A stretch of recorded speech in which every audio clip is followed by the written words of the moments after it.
Hi friends, welcome to my new video. आज हम लोग करेंगे चैप्टर 1 भारतीय अनुबंध अधिनियम 1872। पहले हम लोग इंट्रोडक्शन किए थे, आज चैप्टर से स्टार्टिंग करेंगे, चैप्टर वाइज चैप्टर। आज चैप्टर 1 करेंगे। आइए तो हम लोग सबसे पहले ये जान लेते हैं कि भारतीय अनुबंध अधिनियम 1872 है क्या। यह एक कानून है जो भारत के प्रत्येक राज्य में लागू किया जाता है। यह कानून है जो भारत के प्रत्येक राज्य में लागू किया जाता है। इस कानून के तहत जब कोई पार्टनर से बिजनेस या कॉन्ट्रैक्ट साइन करता है, पार्टनर से बिजनेस करने के लिए मिनिमम 2 इंसान होना चाहिए, 2 लोग होना चाहिए, उसी के बीच पार्टनर से बिजनेस होता है। जब कोई पार्टनर रहता है तो पार्टनर से बिजनेस होता है। तो जिसमें जो नियम होता है, जो कॉन्ट्रैक्ट होता है, उस कॉन्ट्रैक्ट को पार्टनर के दोनों लोगों को पालन करने के लिए बाध्य होता है। मतलब उन दोनों लोगों को पालन करना ही करना है।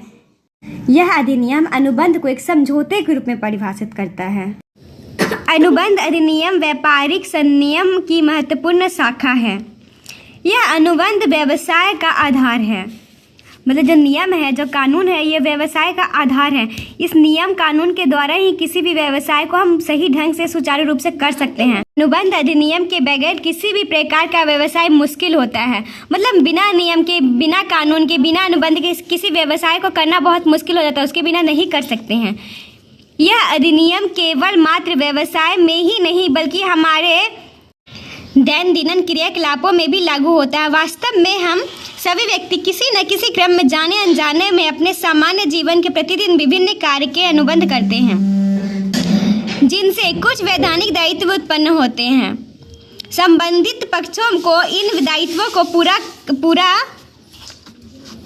पूरा करना पड़ता है। उदाहरण के लिए, जब हम अपनी मोटरसाइकिल मरम्मत हेतु मिस्त्री को दे देते हैं तो वह अनुबंध का एक पक्ष होता है। जब कभी हम बस पे चढ़ते हैं, फेरी करने वालों से अखबार खरीदते हैं, पुस्तकालय से पुस्तक लेते हैं, तो हम अनुबंध करते हैं। ये सारी क्रियाएं अनुबंध का विषय है। यदि हम कहें कि अनुबंध हमारे लिए अनिवार्य अंग है तो यह कोई अतिशयोक्ति नहीं होगी। उल्लेखनीय है कि अनुबंध अधिनियम का उद्देश्य अनुबंध के पक्षकारों को अपने वचनों अथवा दायित्वों को पूरा करने हेतु बाध्य करता है। मतलब ये जो हमारे दैनिक जीवन में, हमारे कानून में, हमारे व्यापार में जो अनुबंध इस्तेमाल होता है, उसका पालन करने के लिए हमें बाध्य करता है। मतलब उसका पालन करना ही करना है। इससे व्यापारिक क्रियाओं का सफल संचालन संभव होता है। व्यावसायिक जगत के सफल संचालन के लिए अनुबंध के प्रदत्त वचनों का पालन करना आवश्यक होता है।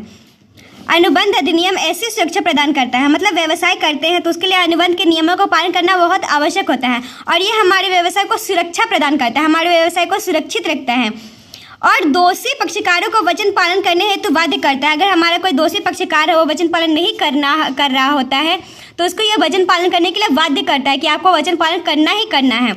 इस प्रकार अनुबंध अधिनियम व्यावसायिक संनियमों की वह शाखा है जिसका संबंध व्यावसायिक व्यवहारों से उत्पन्न होने वाले अधिकारों एवं दायित्वों को पूरा करने की व्यवस्था से होता है। अर्थात अनुबंध अधिनियम लोक लक्ष्मी अधिकार से भिन्न व्यक्तिगत लक्ष्मी अधिकार उत्पन्न करता है। किसी विशेष व्यक्ति के विरुद्ध प्राप्त होने वाले अधिकार व्यक्ति लक्ष्मी अधिकार कहलाते हैं। इसके विपरीत वे अधिकार जो व्यक्ति को समस्त विश्व के विरुद्ध गर्वित या विश्वचित रूप से प्राप्त हो लोक लक्ष्मी अधिकार कहलाते हैं। उदाहरण के लिए, नितिन 25,000 के बदले प्रभात को किसी वस्तु का विक्रय करता है। नितिन को यह अधिकार होता है कि वह प्रभात व्यक्तिगत लक्ष्मी अधिकार वह अधिकार होता है जैसे कि हम किसी इंसान से सामान खरीदते हैं तो उसके बदले हम उसको पैसा देते हैं, लेकिन जो हम पैसा देते हैं तो उसको कम दे या ज़्यादा दे, लेकिन हम उस सामान को उससे ज़्यादा मुनाफा में, ज़्यादा दाम में बेच सकते हैं। यह हमारे ऊपर डिपेंड करता है कि हम उसको कितना प्राइस में लेते हैं और कितना प्राइस में देते हैं। उसी अधिकार को व्यक्तिगत लक्ष्मी अधिकार कहा जाता है। इसी प्रकार आलोक महाशय किसी जमीन का स्वामी है। मतलब आलोक महाशय है जो किसी जमीन का स्वामी है, उस जमीन का मालिक है, उसे अपनी जमीन के विरुद्ध अधिकार प्राप्त होता है। मतलब उसकी जमीन के साथ वो कुछ भी कर सकता है, वो उसका जमीन है, उसकी जमीन को बेच भी सकता है, नहीं भी बेच सकते हैं, वो उसके हाथ में है। वह विश्व के प्रत्येक व्यक्ति के विरुद्ध अपने जमीन का शांतिपूर्ण उपयोग करने के लिए अधिकार रखता है। मतलब वो विश्व के किसी भी इंसान से परमिशन का कोई जरूरत नहीं। कोई भी व्यक्ति आलोक के इस अधिकार में बाधा नहीं डाल सकता।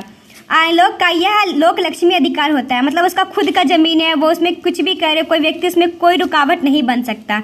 यह आलोक का मन है, उसके आधार पर चल सकता है क्योंकि वो उसका जमीन है। इसी को लोक लक्ष्मी अधिकार कहते हैं। भारतीय अनुबंध अधिनियम 1872। भारत में अनुबंध अधिनियम को भारतीय अनुबंध अधिनियम 1872 के रूप में जाना जाता है। यह अधिनियम मुख्यतः अंग्रेजी कॉर्न लॉ पर आधारित होता है। मतलब ये इंग्लिश का जो अंग्रेजी कॉर्न लॉ है, जो अंग्रेजी का जो लॉ है, उस पर आधारित होता है। इस अधिनियम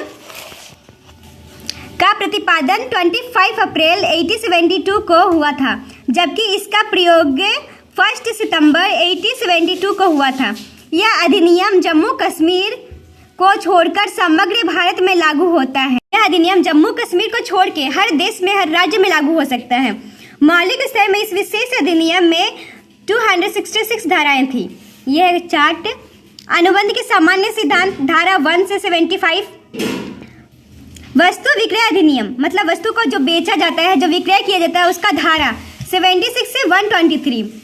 और यह भारतीय अनुबंध अधिनियम 1872 है। विशेष प्रकार के संबंधित अधिनियम धारा 124 से 238। साझेदारी अधिनियम धारा 239 से 266, मतलब टोटल 266 धारा है। और ये 1 से अनुबंध के सामान्य सिद्धांत से स्टार्ट होता है और साझेदारी अधिनियम धारा तक खत्म हो जाता है। इन अवसरों पर कई भारतीय न्यायाधीशों जो न्याय करते हैं, जो भारत के होते हैं, जो न्याय करते हैं, उनको न्यायाधीशों कहते हैं, तथा जूरी सदस्यों ने यह अनुबंध किया है कि वस्तु विक्रय अधिनियम तथा साझेदारी अधिनियम अलग होना चाहिए। मतलब जो वस्तु विक्रय करता है और साझेदारी अधिनियम अलग अलग होना चाहिए, एक साथ नहीं होना चाहिए। अतः भारतीय संसद ने सन 1930 में वस्तु विक्रय अधिनियम तथा सन 1932 ईस्वी में साझेदारी अधिनियम को मूल्य अनुबंध अधिनियम से पृथक कर दिया, मतलब अलग कर दिया। 1930 ईस्वी में वस्तु विक्रय अधिनियम अलग हो गया और 1932 ईस्वी में साझेदारी अधिनियम अलग हो गया। भारतीय अनुबंध अधिनियम अपने आप में पूर्ण नहीं है। यह अधिनियम अभी भी अपने आप में पूर्ण नहीं है। हमारा अनुबंध अधिनियम अनुबंध के सभी पहलुओं और शाखाओं की विशेष चर्चा नहीं करता। यह कानून के कुछ हिस्सों एवं विशेष अनुबंधों से ही संबंधित है। ऐसे कई ठहराव होते हैं जिनमें वैधानिक बाध्यता नहीं होती, अतः यह अनुबंध नहीं होता है। इस प्रकार कुछ ऐसा बाध्य होती है जो ठहराव का परिणाम नहीं होती। सालमन के शब्दों में अनुबंध अधिनियम ना तो पूर्णतः ठहराव का नियम है और ना ही पूर्ण रूप से बाध्यता का अधिनियम है। यह उन सभी ठहराव का अधिनियम है जो बाध्यता को जन्म देता है तथा ऐसे बाध्यता का स्रोत ठहराव होता है। अनुबंध का अर्थ और परिभाषा। अनुबंध अंग्रेजी भाषा के कॉन्ट्रैक्ट शब्द का हिंदी रूपांतर है। अंग्रेजी की एक भाषा है कॉन्ट्रैक्ट। जब भी कोई बिजनेस करता है तो कॉन्ट्रैक्ट साइन करता है, उसके लिए पार्टनर होना चाहिए, कोई कॉन्ट्रैक्ट होना चाहिए। अंग्रेजी कॉन्ट्रैक्ट शब्द की उत्पत्ति लैटिन भाषा के कॉन्ट्रैक्ट से शब्द से हुई है। इसका अर्थ है साथ मिलना। अतः कहा जा सकता है कि दो या दो से अधिक व्यक्तियों के बीच वैध ठहराव का होना अनुबंध कहलाता है। जब दो या दो से अधिक व्यक्ति कोई सी बिजनेस को मिलकर के करते हैं तो उसका ठहराव एक अनुबंध कहलाता है, मतलब एक कानून कहलाता है। दूसरे शब्दों में प्रत्येक ऐसा ठहराव जो पक्षकारों के बीच वैधानिक दायित्व एवं अधिकार की उत्पत्ति करता है अनुबंध कहा जाता है। विभिन्न विद्वानों ने अनुबंध शब्द को अपने अनुसार परिभाषित किया है। इनमें से कुछ प्रमुख परिभाषाएं निम्नलिखित। फर्स्ट, फ्रेडरिक पोलाक के अनुसार प्रत्येक ठहराव तथा वचन जो राजनियम द्वारा परिवर्तनीय है एक अनुबंध है। सेकेंड, हेल्सबेरी के शब्दों में अनुबंध दो या दो से अधिक व्यक्तियों के बीच एक ऐसा ठहराव है। ये दो या दो से अधिक व्यक्ति भी हो सकता है जो राजनियम द्वारा परिवर्तित हो सकता है। परिवर्तित करने के उद्देश्य से किया जाता है, मतलब इस नियम को परिवर्तन किया जा सकता है। इसमें परिवर्तन कुछ हो सकता है, कुछ बदलाव हो सकता है तथा इसका निर्माण एक पक्षकार द्वारा किसी कार्य को करने या करने के विपरीत रहने के दूसरे पक्षकारों को प्रस्ताव की स्वीकृति देने के परिणाम स्वरूप होता है। अनुबंध और ठहराव में अंतर का आधार अनुबंध, ठहराव, धाराएं। ये धारा 2H के जरिए होता है। अनुबंध धारा 2H में होता है और ठहराव धारा 2E में होता है।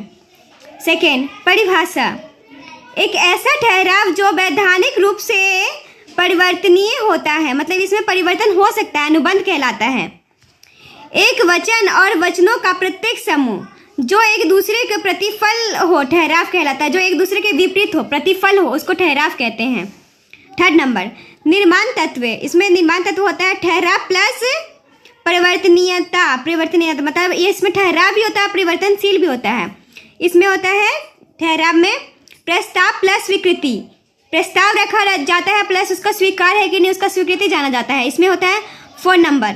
परिवर्तनीयता, प्रत्येक अनुबंध परिवर्तनीय होता है। इसमें अनुबंध परिवर्तनशील हो सकता है, इसमें प्रत्येक परिवर्तनीय नहीं होता। 5 नंबर संबंध, प्रत्येक अनुबंध ठहराव होता है, प्रत्येक ठहराव अनुबंध नहीं होता। 6 नंबर क्षेत्र, अनुबंध का क्षेत्र सीमित होता है। इसमें क्षेत्र सीमित होता है, सीमित क्षेत्र में बिजनेस किया जाता है। इनमें सिर्फ वाणिज्यिक ठहराव होता है।